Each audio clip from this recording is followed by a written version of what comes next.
আজকে আমরা ছায়া প্রকাশনীর নবম শ্রেণীর দুয়ারি গাঙ্গুলি মাইতির লেখা ভৌতবিজ্ঞান ও পরিবেশ এই বইটার ফার্স্ট চ্যাপ্টার পরিমাপ তার অনুশীলনীতে যে প্রশ্নগুলো আছে তার উত্তরগুলো আলোচনা করব। তোমাদের যদি ভিডিওগুলো ভালো লাগে তাহলে লাইক, শেয়ার ও কমেন্ট করে জানিও, আর চ্যানেলটি সাবস্ক্রাইব করো। আমার একটা ম্যাথসের চ্যানেল আছে WB ম্যাথস ওয়ার্ল্ড, সেখানে গণিত প্রকাশের কোষে দেখি সমস্ত অঙ্কের সমাধান করে দেওয়া আছে। তার লিংক আমি এই ভিডিও ডেসক্রিপশন বক্সে দিয়ে দেবো, আর ওপরের আই বাটনে ক্লিক করেও তোমরা সেই চ্যানেলটি পেয়ে যাবে। বিভাগ ক, বহু বিকল্প ভিত্তিক প্রশ্ন বা MCQ। প্রশ্নের মান হচ্ছে 1। প্রশ্ন 1, পরিমাপের প্রাথমিক রাশি নয়, উত্তর হবে সি ঘনত্ব। 2, ওজনের মাত্রীয় সংকেত হল, উত্তর হবে এ mLT⁻²। প্রশ্ন 3, তিনটি মৌলিক একক নিয়ে গঠিত একটি স্কেলার রাশি ও একটি ভেক্টর রাশি হল, উত্তর হবে অপশান সি কার্য বল। প্রশ্ন 4, সাধারণ স্কেলের সাহায্যে নিচের কোন দৈর্ঘ্যটি পরিমাপ করা সম্ভব নয়, উত্তর হবে অপশান ডি 2.142 সেন্টিমিটার। প্রশ্ন 5, 1 micron equals to x nanometre, না এখানে x ইকুয়ালস টু কত, এখানে হবে উত্তর হবে অপশান সি 10⁻³ প্রশ্ন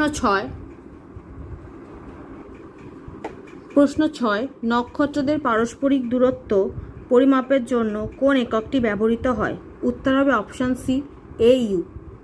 প্রশ্ন 7, সাধারণ রৈখিক স্কেল দিয়ে একটি বস্তুর দৈর্ঘ্য মেপে পাওয়া গেল 50 সেন্টিমিটার, দৈর্ঘ্য পরিমাপে সর্বোচ্চ ত্রুটি, উত্তর হবে অপশান সি 0.2%। এবার এই 7 নম্বর প্রশ্নের সমাধানটা একবার দেখে নাও। একটি সাধারণ রৈখিক স্কেলের ক্ষুদ্রতম ঘরের মান ইকুয়ালস হচ্ছে 1 মিলিমিটার বা 0.1 সেন্টিমিটার। এটাই হলো ওই স্কেলে সর্বোচ্চ ত্রুটি।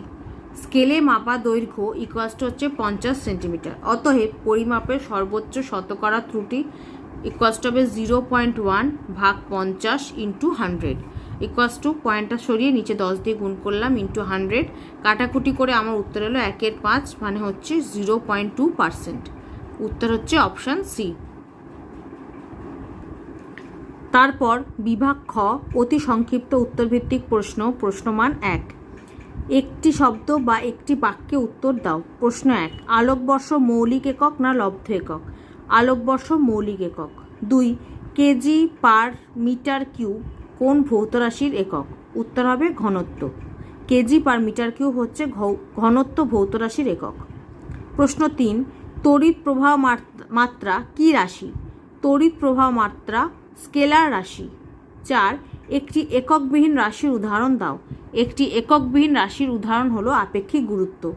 প্রশ্ন 5, ঘনত্বের CGS ও SI এককের মধ্যে সম্পর্ক লেখো। 5 নম্বর পাতায় বা পেজ নাম্বার 5, এই যে দেখো, CGS ও SI পদ্ধতিতে ঘনত্বের একক হলো গ্রাম ঘন সেন্টিমিটার ও কিলোগ্রাম ঘন সেন্টিমিটার। মানে CGS এ হচ্ছে ঘনত্বের একক গ্রাম ঘন সেন্টিমিটার, আর SI-তে হচ্ছে কিলোগ্রাম ঘন মিটার। তাহলে এটার মধ্যে সম্পর্ক, তাহলে আমরা এটা লিখব, 1 কিলোগ্রাম পার ঘন মিটার ইকুয়ালস টু হচ্ছে 1000 গ্রাম ভাগ 10⁶ ঘন centimetre equals to 1/1000 gram per centimetre cube, বা 1 গ্রাম পার ঘন সেন্টিমিটার ইকুয়ালস টু হচ্ছে 1000 কিলোগ্রাম পার ঘন মিটার। এই সম্পর্কটা লিখে দেবো, এই লাইনটা, যে CGS ও SI পদ্ধতিতে ঘনত্বের এককের মধ্যে সম্পর্ক হচ্ছে, এই লাইনটা লিখে দেবে। 1 KG per metre cube equals to হচ্ছে 1/1000 গ্রাম পার সেন্টিমিটার কিউব, বা 1 gram per centimetre cube equals to হচ্ছে 1000 কিলোগ্রাম পার মিটার কিউব। এটা লিখে দেবে। প্রশ্ন 6, দৌড় প্রতিযোগিতায় কিরূপ ঘড়ি ব্যবহার করা হয়, দৌড় প্রতিযোগিতায় স্টপওয়াচ ব্যবহার করা হয়। শূন্যস্থান পূরণ করো। 1, CGS পদ্ধতিতে ঘনত্বের একক হলো ড্যাশ, উত্তর হবে gram per centimetre cube. 2, dash degree উষ্ণতায় জলের ঘনত্ব সর্বোচ্চ, উত্তর হবে 4। 3, আয়তনের একক হলো ড্যাশ একক, উত্তর হবে লব্ধ একক। 4, এসআইতে মৌলিক এককের সংখ্যা ড্যাশ, উত্তর হবে 7। 5 লিটারের সংজ্ঞায় ড্যাশ কেক উষ্ণতার উল্লেখ থাকে, উত্তর হবে 277 কে, কে মানে হচ্ছে কেলভিন। প্রশ্ন 6 4 ডিগ্রি সেলসিয়াস উষ্ণতায় 1 কেজি বিশুদ্ধ জলের আয়তন ড্যাশ, উত্তর হবে 1 লিটার। তারপর সত্য মিথ্যা নিরূপণ করো। 1 স্কেলার রাশির মান অভিমুখ 2 আছে, এটা মিথ্যা। 2 ভরবেগের এককের মধ্যে 3টি মূল একক বর্তমান, এটা সত্য। 3 সাধারণ তুলাযন্ত্রের সাহায্যে বস্তুর ভর মাপা যায়, এটা সত্য। 4 মাত্রাহীন রাশি মাত্রই সেটি এককহীন রাশি, এটা মিথ্যা। বিভাগ গ সংক্ষিপ্ত উত্তরভিত্তিক প্রশ্ন, মান হচ্ছে 2। প্রশ্ন 1 মৌলিক একক ও লব্ধ এককের সংজ্ঞা দাও। পেজ নাম্বার 2 এখান থেকে এতটা হচ্ছে মৌলিক একক এবং তার উদাহরণ, আর এখান থেকে এতটা হচ্ছে লব্ধ একক ও তার উদাহরণ। কিছু ভৌত রাশির একক অন্যান্য ভৌত রাশির এককের ওপর নির্ভরশীল নয়, অর্থাৎ স্বাধীনভাবে গঠিত হয় ও যাদের সাহায্যে অন্যান্য ভৌত রাশির একক গঠন করা যায়, এই সব ভৌত রাশির এককগুলিকে মৌলিক একক, মৌলিক বা মূল একক বলে, যেমন দৈর্ঘ্য, ভর ও সময়ের একক। আর যেসব ভৌত রাশির একক এক বা একাধিক মৌলিক এককের সাহায্যে গঠিত হয়, সেই সব ভৌত রাশির এককগুলিকে লব্ধ একক বলে, যেমন বেগ, ত্বরণ, বল প্রভৃতির একক। প্রশ্ন 2 প্রমাণ দৈর্ঘ্য ও প্রমাণ সময়ের সংজ্ঞা দাও। পেজ নাম্বার 4 এই যে এইটা হচ্ছে প্রমাণ দৈর্ঘ্য, এখান থেকে এতটা লিখবে। তারপর এটা হচ্ছে প্রমাণ সময়, এখান থেকে এতটা। প্রশ্ন 3 লিটারের সংজ্ঞায় 4 ডিগ্রি সেলসিয়াস উষ্ণতার উল্লেখ থাকে কেন? পেজ নাম্বার 5 এই যে এই উত্তরটা দেখো, লিটারের সংজ্ঞায় 4 ডিগ্রি সেলসিয়াস বা 277 কেলভিন উষ্ণতার উল্লেখ থাকার কারণ, এটা লিখবো এখান থেকে এতটা। পেজ নাম্বার 5 এখান থেকে এতটা। প্রশ্ন 4 সাধারণ তুলাযন্ত্রে বাটখারাগুলির ভরের অনুপাত 5:2:2:1 নেওয়া হয় কেন? পেজ নাম্বার 11 তার উত্তরটা লিখবো এখান থেকে এতটা। এই যে ওজন বাস্ক বলে দেওয়া আছে, এখান থেকে এতটা। বিভিন্ন মাপের প্রমাণ বাটখারা একটা কাঠের বাক্সে ছোট ছোট খাপে সাজানো থাকে। বাটখারাগুলোর ভরের অনুপাত 5:2:2:1 রাখা হয়, যাতে 1 গ্রাম থেকে 210 গ্রাম এবং 10 mg থেকে 990 mg ভর মাপার জন্য অন্য কোনো বাটখারার দরকার না পড়ে। তাহলে উত্তর হবে এখান থেকে এতটা। প্রশ্ন 5 সাধারণ স্কেল ধাতুর না হয়ে কাঠের তৈরি হয় কেন? উত্তর উষ্ণতা বৃদ্ধি ও হ্রাসের সঙ্গে ধাতুর তৈরি স্কেল প্রসারিত ও সংকুচিত হয়। এর ফলে স্কেলের দুটি অঙ্ক ও দাগের মধ্যে দূরত্ব পরিবর্তিত হয়, ফলে সঠিক পাঠ নেওয়া যায় না। অপরদিকে কাঠ তাপের কুপরিবাহী হওয়ায় উষ্ণতা বৃদ্ধি বা হ্রাসে প্রসারিত বা সংকুচিত হয় না, ফলে সঠিক পাঠ নেওয়া সম্ভব হয়। তাই সাধারণ স্কেল ধাতুর না হয়ে কাঠের তৈরি হয়। প্রশ্ন 6 একটি ড্রপারের সাহায্যে 1 ফোঁটা জলের আয়তন কিভাবে নির্ণয় করবে? উত্তর একটি আয়তন মাপক চোঙে ফোঁটা ফোঁটা করে জল ভরতে হবে এবং প্রত্যেকটি ফোঁটা গুণে রাখতে হবে। যখন মাপক চোঙে মোট VmL জল হবে, তখন জল ভরা বন্ধ করে মোট কত ফোঁটা জল ওই চোঙের মধ্যে ভরা হলো তা লিখে রাখতে হবে। এবার চোঙের মধ্যে উপস্থিত জলের আয়তনকে ব্র্যাকেটে লিখে দেবে VmL, ফোঁটার সংখ্যা দিয়ে ভাগ করে 1 ফোঁটা জলের আয়তন পাওয়া যাবে।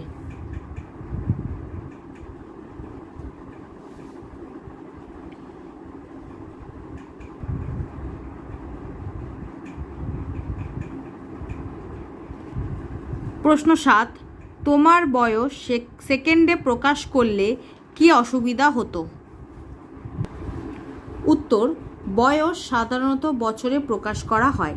সেই বয়সকে সেকেন্ডে প্রকাশ করতে হলে বছর থেকে দিনে, দিন থেকে ঘন্টায়, ঘন্টা থেকে মিনিটে ও মিনিট থেকে সেকেন্ডে নিয়ে যেতে হবে। ফলে সংখ্যাটি অনেক বড় হয়ে যাবে এবং হিসাবে ভুল হওয়ার সম্ভাবনা অনেক বেড়ে যাবে। তাই আমার বয়স, একজন ছাত্রের জায়গায় লিখে দেবে আমার বয়স। তাই আমার বয়স সেকেন্ড এককে প্রকাশ করা হলে এই অসুবিধাগুলি হতে পারে। একজন ছাত্রের জায়গায় লিখে দেবে আমার, যেহেতু কোশ্চেনে দেওয়া আছে তোমার বয়স। তারপর বিভাগ ঘ, দীর্ঘ উত্তরভিত্তিক প্রশ্ন। 1. এসআইতে মূল রাশিগুলির নাম ও একক লেখো। 2 নম্বর পাতায় এই যে দেখো পেজ নাম্বার 2 একদম শেষে দেখো আন্তর্জাতিক একক পদ্ধতি বা এসআই বলে এখানে 7টা মৌলিক রাশি এবং তার একক এবং প্রতীক সব দেওয়া আছে। এই চার্টগুলো লিখে দেবে। যে 1 হচ্ছে দৈর্ঘ্য, ভর, সময়, তাপমাত্রা, তড়িৎ প্রবাহ, দীপন প্রাবল্য, পদার্থের পরিমাণ। সব এককও দেওয়া আছে, প্রতীকও দেওয়া আছে, সবগুলো লিখে দেবে। এই দুটো চার্ট করে দেবে। প্রশ্ন 2, গ্রাফ পেপারের সাহায্যে অসম আকৃতির পাতের ক্ষেত্রফল কিভাবে নির্ণয় করবে। পেজ নাম্বার 10 এই হাতে কলমে এটা লিখতে হবে। এখান থেকে এতটা লিখবে আর তার সাথে এই ছবিটা এঁকে দেবে। প্রশ্ন 3, সাধারণ স্কেলের সাহায্যে কিভাবে পাতলা কাগজের বেধ নির্ণয় করা যায় ব্যাখ্যা করো। পেজ নাম্বার 9 এটা হবে এখান থেকে একটা বইয়ের পৃষ্ঠা সংখ্যা, এখান থেকে এত অবধি লিখে দেবে, এখান থেকে এতটা। প্রশ্ন 4, সুতা ও রৈখিক স্কেলের সাহায্যে কিভাবে একটি বক্ররেখার দৈর্ঘ্য নির্ণয় করা যায়। পেজ নাম্বার 9 সেটা হচ্ছে এই হাতে কলমে এটা লিখবে, এখান থেকে এতটা, তার সাথে এই ছবিটা এঁকে দেবে।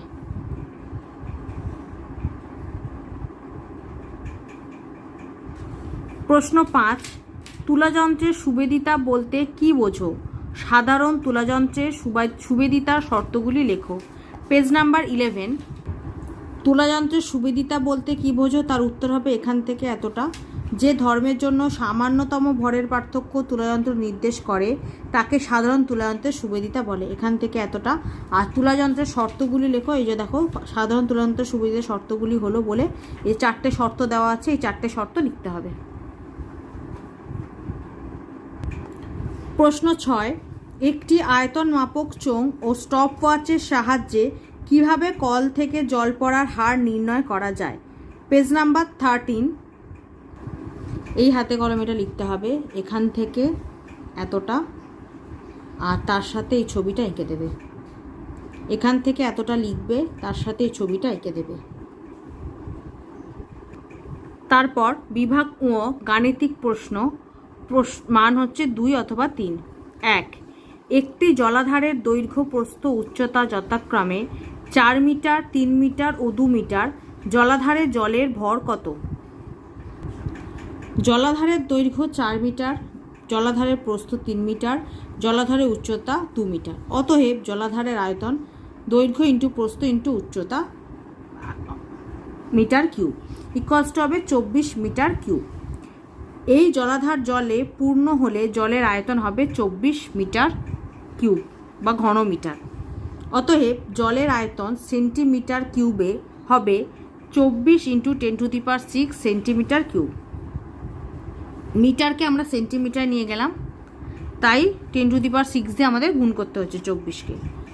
তারপর আমরা জানি 4 ডিগ্রি উষ্ণতায় 1 সেন্টিমিটার জলের ভর হলো 1 গ্রাম। অতএব 24 ইন্টু 10⁶ সেন্টিমিটার কিউব জলের ভর হবে 24 into 10⁶ into 1 equals to 24 into 10⁶ ভাগ 1000 কেজি ইকুয়ালস টু হচ্ছে, গ্রামটাকে আবার কেজিতে নিয়ে যাচ্ছি, 1000 দিয়ে ভাগ করলাম, তাহলে হবে 24 into 10³ KG equals to 24,000 KG. তাহলে উত্তর কী হবে, অতএব জলাধারে জলের ভর 24 কেজি, 24,000 কেজি। এটা হবে অ্যান্সার। প্রশ্ন 2, একটি বস্তুর ভর 7.8 কেজি, আয়তন 1000 সেন্টিমিটার কিউব, বস্তুর ঘনত্ব কত? বস্তুটির ভর 7.8 কেজি ইকুয়ালস টু হচ্ছে, কেজিটাকে আমরা গ্রামে নিয়ে যাচ্ছি, তাহলে 7.8 ইন্টু 1000 গ্রাম ইকুয়ালস টু, পয়েন্টটা তুলে নিচে 10 করে দিলাম, ইন্টু 1000 গ্রাম, কাটাকুটি করে আমাদের উত্তর হবে 7800 গ্রাম। বস্তুটির আয়তন ইকুয়ালস টু হচ্ছে 1000 সেন্টিমিটার কিউব। অতএব বস্তুটির ঘনত্ব আমরা জানি, ঘনত্ব ইকুয়ালস টু হচ্ছে ভর বাই আয়তন, তাহলে ইকুয়ালস টু ভর হচ্ছে 7800 গ্রাম বাই আয়তন হচ্ছে 1000 গ্রাম, তাহলে ইকুয়ালস টু হচ্ছে 7.8 গ্রাম পার সেন্টিমিটার কিউব। অতএব বস্তুর ঘনত্ব 7.8 গ্রাম পার সেন্টিমিটার কিউব, এটা হবে অ্যান্সার। প্রশ্ন 3, একটি কঠিন বস্তুর বায়ুতে ভর 200 গ্রাম, বস্তুটিকে মাপনী চোঙে নিমজ্জিত করার পূর্বে ও পরে তরলের আয়তনের পাঠ 50 সেন্টিমিটার কিউব ও 70 সেন্টিমিটার কিউব হলে বস্তুর ঘনত্ব কত? বায়ুতে বস্তুটির ভর m ইকুয়ালস টু হচ্ছে 200 গ্রাম, বস্তুটিকে মাপনী চোঙে নিমজ্জিত করার পূর্বে ও পরে তরলের আয়তনের পাঠ যথাক্রমে 50 সেন্টিমিটার কিউব ও 70 সেন্টিমিটার কিউব। অতএব বস্তুটির আয়তন v ইকুয়ালস টু হচ্ছে 70 minus 50 centimetre cube equals to হচ্ছে 20 সেন্টিমিটার কিউব। পরের থেকে আগেরটা মাইনাস করলাম, তাহলে বস্তুটার আয়তন পেয়ে গেলাম। তাহলে অতএব বস্তুটির ঘনত্ব d ইকুয়ালস টু আমরা জানি m বাই v মানে হচ্ছে ভর বাই আয়তন, ইকুয়ালস টু ভর হচ্ছে এখানে 200 গ্রাম, ভর 200 গ্রাম, আর আয়তন v আমরা বের করেছি 20, তাহলে 200/20 গ্রাম পার সেন্টিমিটার কিউব, কাটাকুটি করে হবে আমাদের অ্যান্সার আসবে 10 গ্রাম পার সেন্টিমিটার কিউব। তাহলে উত্তর কী হবে? অতএব বস্তুর ঘনত্ব 10 গ্রাম পার সেন্টিমিটার কিউব, এটা হবে অ্যান্সার।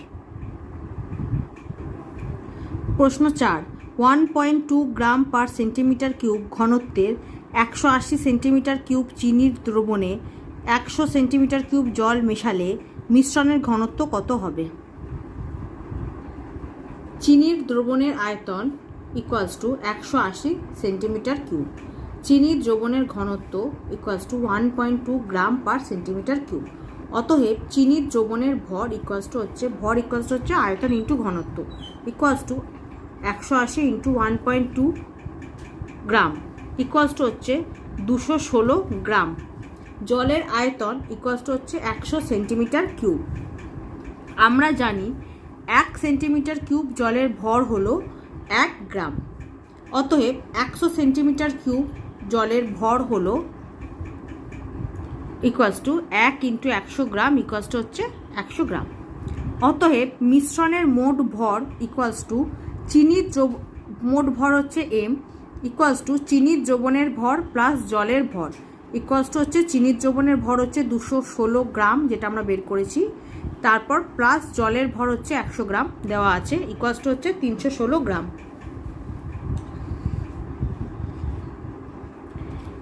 এবং মিশ্রণের মোট আয়তন v ইকুয়ালস টু হচ্ছে চিনির দ্রবণের আয়তন প্লাস জলের আয়তন ইকুয়ালস টু হচ্ছে চিনির দ্রবণের আয়তন হচ্ছে 180 সেন্টিমিটার কিউব প্লাস জলের আয়তন হচ্ছে 100 সেন্টিমিটার কিউব ইকুয়ালস টু হচ্ছে 280 সেন্টিমিটার কিউব। অতএব মিশ্রণটির ঘনত্ব সেটা হচ্ছে ভর বাই হচ্ছে আয়তন, তাহলে ইকুয়ালস টু এখানে ভর হচ্ছে টোটাল ভর যেটা আমরা বের করলাম, মিশ্রণের মোট ভর হচ্ছে 316 গ্রাম, ভাগ হচ্ছে আয়তন হচ্ছে 280 সেন্টিমিটার কিউব, ভাগ হচ্ছে 280 ইকুয়ালস টু গ্রাম ভাগ সেন্টিমিটার কিউব বা per centimetre cube equals to 1.128 gram per centimetre cube. Answer কী হবে? অতএব মিশ্রণের ঘনত্ব 1.128 গ্রাম পার সেন্টিমিটার কিউব হবে, এটা হবে অ্যান্সার।